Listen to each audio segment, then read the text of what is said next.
क्या है कांग्रेस का यह विजय संकल्प और इसकी यात्रा कैसे आगे बढ़ेगी, करेंगे इस पर बात। लेकिन इस वक्त एक बड़ी खबर आपको बताते चले जो आ रही है। भारत ने बांग्लादेश को दी जाने वाली ट्रांसशिपमेंट फैसिलिटी वापस ले ली है।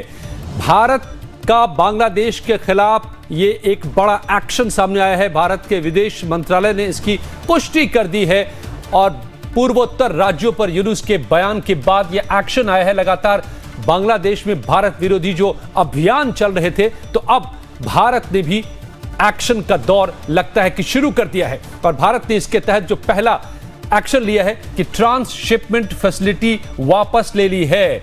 भारत के विदेश मंत्रालय ने इसकी पुष्टि बाकायदा कर दी है। तो क्या अब वो दौर शुरू हो गया है कि भारत बांग्लादेश को सबक सिखाने के मूड में आ गया है। हाल में यूनुस ने पूर्वोत्तर राज्यों को लेकर के बड़े बयान दिए थे।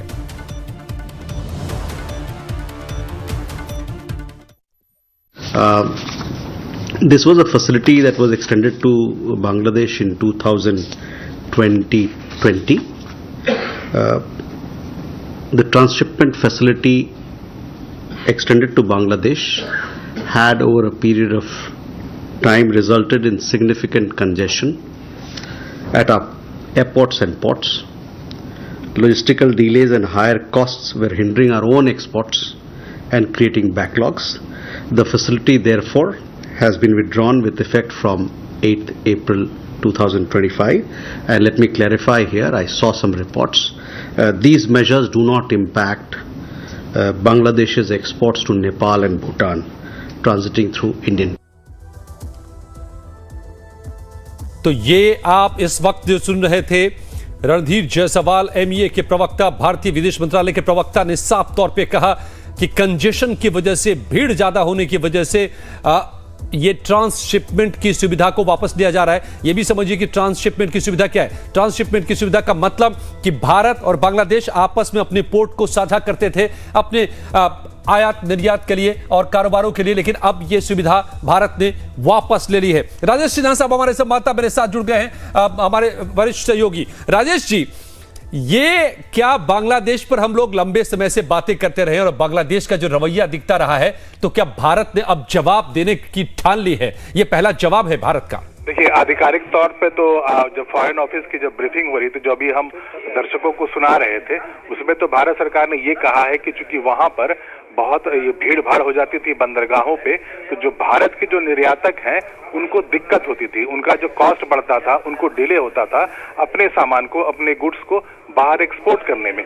लेकिन अगर हम थोड़ा सा पीछे जाते हैं और जो बांग्लादेश में देश में जो अनरेस्ट चल रहा था, और अभी जब चीन गए थे यूनुस, तो वहां पर मोहम्मद यूनुस ने साफ तौर पे भारत का नाम लेकर कहा था कि भारत चारों तरफ से जो उसके नॉर्थ के जो स्टेट्स हैं, जो हमारे नॉर्थ ईस्टर्न स्टेट्स हैं, जिन्हें हम सेवन सिस्टर्स भी कहते हैं, वो लैंड लॉक्ड हैं। और वहां पे जो समंदर का जो एरिया है, उसके जो गार्डियन है वो बांग्लादेश है।